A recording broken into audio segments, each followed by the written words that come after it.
like to talk to you about two things today. Two things. Evaluating functions. This is a review. This is a review because we have seen this last Friday, and I have seen the work that you have done on the quiz. Very good grades, very well done. But a few questions were about if you have a function and the input x is equal to a variable, or x is equal to an expression. And this was a little bit confusing to a few students. Okay? When you have x equals to a number, it's pretty straightforward. Let's say f of x equals 1. Let's say this. Okay, Jermaine? Now we plug in 1 on the equation. The equation is right here, x squared minus 2x. So 1 is squared minus 2x, minus 2 times 1. And this is 1 minus 2, negative 1. Pretty straightforward, right? Pretty easy, straightforward. If x equals a number. But what about if x is equals to a variable? Or if x is equals to an expression? Let's see today, let's review this today, how to work out this. Oops, sorry. And let me clean this.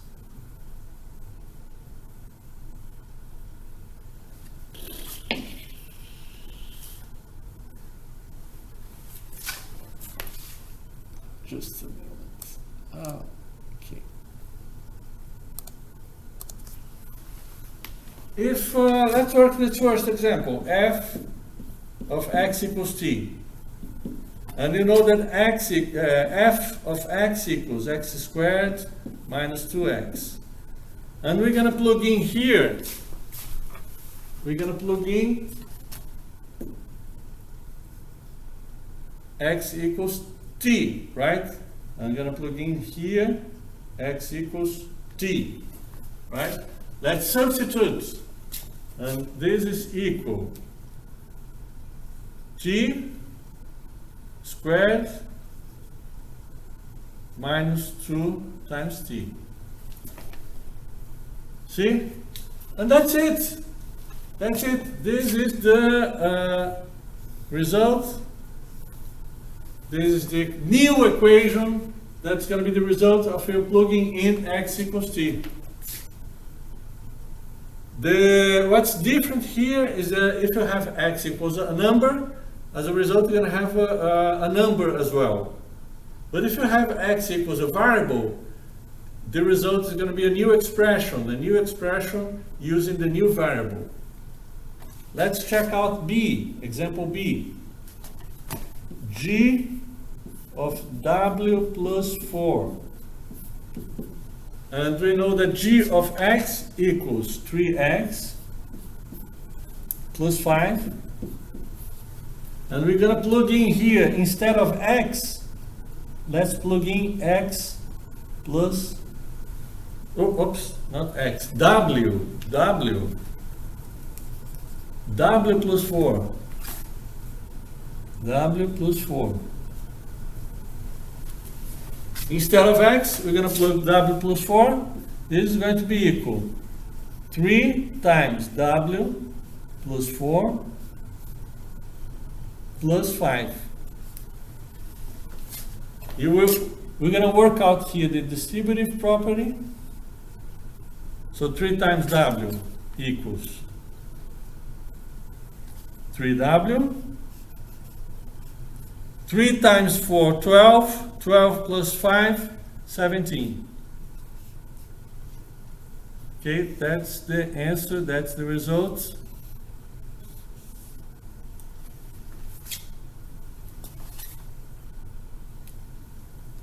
That's the result. Oops.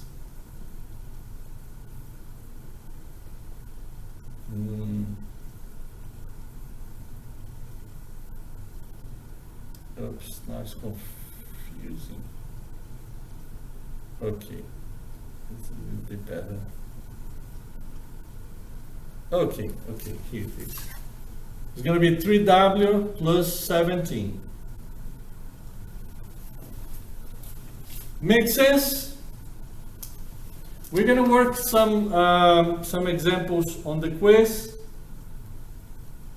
We have at least 5 questions that we're going to work out with this kind of these kind of equations, evaluating functions, and you will plug in, actually, instead of a number, you're going to plug in as x is going to be equals to a variable, x equals an expression, and we're going to work out a few examples on the quiz, just to review and to make sure that we understand this kind of concept.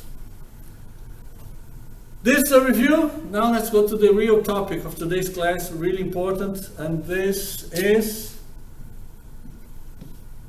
about, you have the solution here step by step, that you can check it out, and oops. And today is about actually finding function values from a graph. We can find the function values by looking at the graph of the function. The value of f of a refers to the y-coordinate of point with x-coordinate a. And this is the definition, this is how I explain. We can read here the definition, the explanation, but let me tell you something. Most of the time you're going to have an equation, right? So you just need to plug in x equals, let's say x equals -1. You plug in into the equation and you find the result. And we have here, if h of -1, that means plugging x equals -1 into the equation h of x, and then you find the result. But here, in this situation, in this particular situation here, you don't have equation, you just have one graph. And you don't know what's going to be the equation of this graph right now. You just have the graph. And you have to understand how to read the answer here in the graph. And what's important? Write down, before you go and you look at the graph, write down what you have and what you want to find. And these 3 first questions here, you're going to have x equals -1, and you need to find y. You don't know y, you need to find y. So let's try. Let me zoom in just a little bit, and let's find, if we have x, let's find y. So go to the graph, you have x equals -1, right? Go to the x-axis, find -1, -1 is here, -1. And then, from this point, -1, and the point is right here, we draw a line all the way to the graph, intersecting the graph. This is the line intersecting the graph here. And now we find the y-coordinate of this point. The y-coordinate is going to be 2. Can you see? 2 is the y-coordinate. That means if x equals -1, y equals 2. Let's try the next one. Let me do the next one in a different color. I'm going to use green color. And now find h of 2. What do we have? We have 2. 2 is the input. 2 is x. X equals 2. Okay? X equals 2. And we want to find y. Y equals question mark. We don't know y yet. Going to the graph. Find x equals 2. X equals 2 is right here. This point here.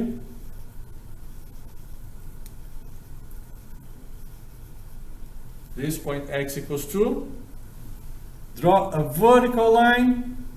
And this vertical line is intersecting the graph right here. Okay?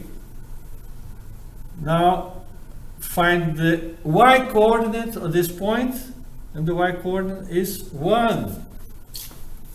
And you're gonna know, we're gonna answer. The answer here is y equals 1.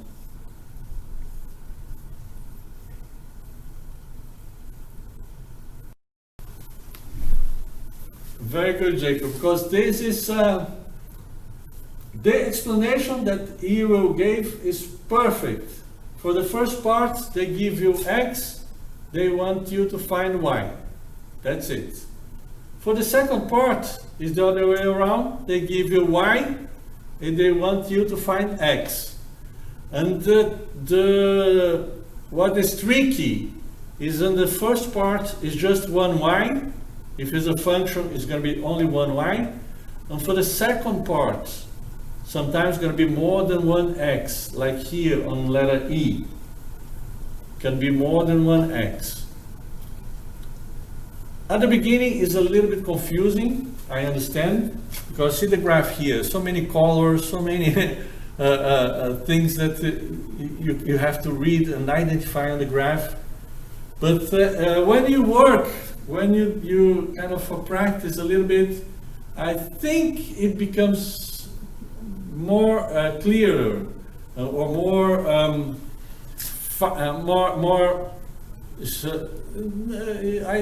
I hate to say these things, and you're going to be upset with me, because I keep saying that things are easy, but sometimes they are confusing when you're seeing for the first time, right? I hate to say that this is not the case. It's actually a thing that if you practice, you're going to see, you're going to understand, and you're going to see things more straightforward, more clearer.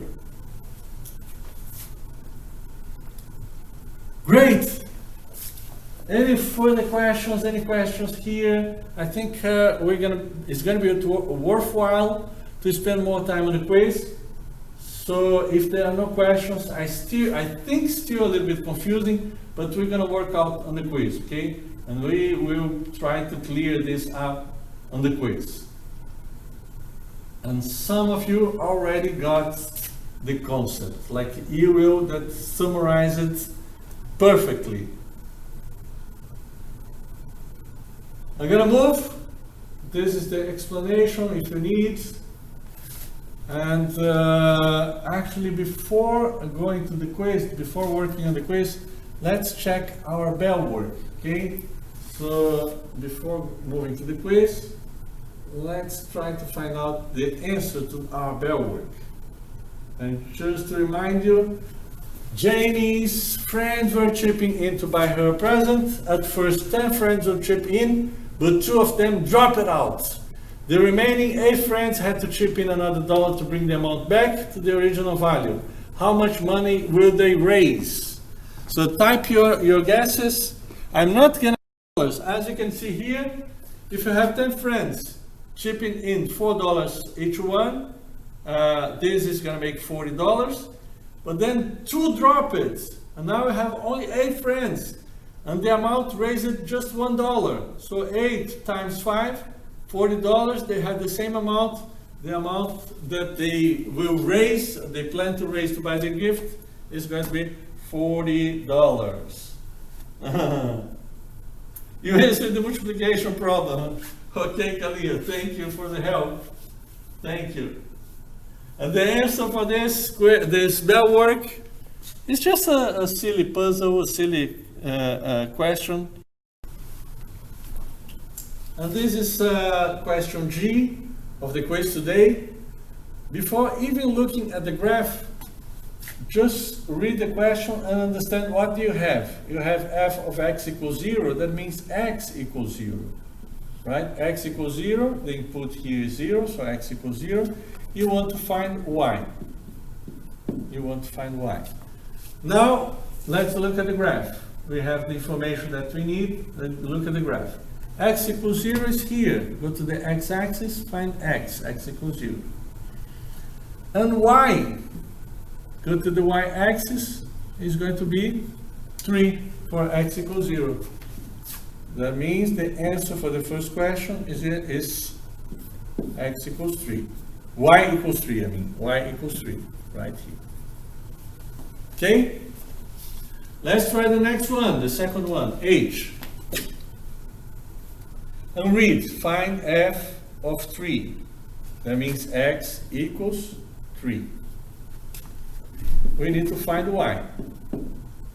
Go to the graph, find x equals 3, and x equals 3 is right here.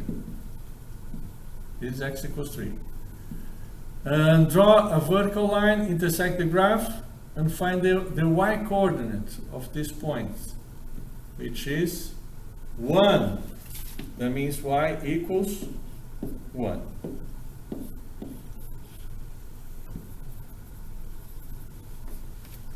And that's it. For the first part is exactly what you will told us. They give you x and they ask you to find out y. Now let's check the second part. The second part is kind of the other way around.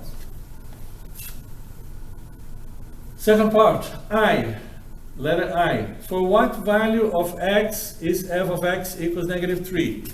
So f of x equals y. Y equals -3. We need to find x. So go to the y-axis, find -3. -3 is right here. Then we draw a horizontal line, intersect the graph, and find the y coordinate of this point.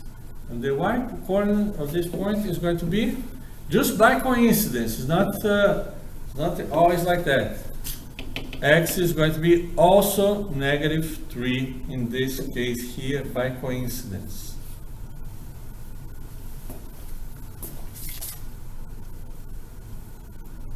And finally, let's try this last one, J. Let's try J. For what value of x is f of x equals 3? So f of x equals y equals 3. And we are trying to find out x. Go to the graph, find x equals 3, y equals 3, y equals 3. Y equals 3 is right here, see? Draw a horizontal line on y equals 3. And you're actually going to intercept the graph in 2 points. 1, 2 points. Find the coordinates of these points. And on this second part, you can have more than 1 point. You can have x equals 0 and x equals 2. You have 2 different points, x equals 0 and x equals 2. Right here. 0. This is 0. And this is 2.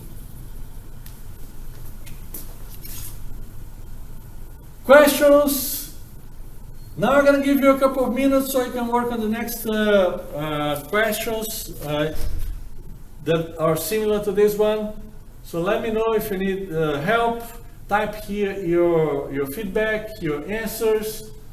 And Juan is asking here, Mr. Can you go over like everything FTK because it's got lost? Okay.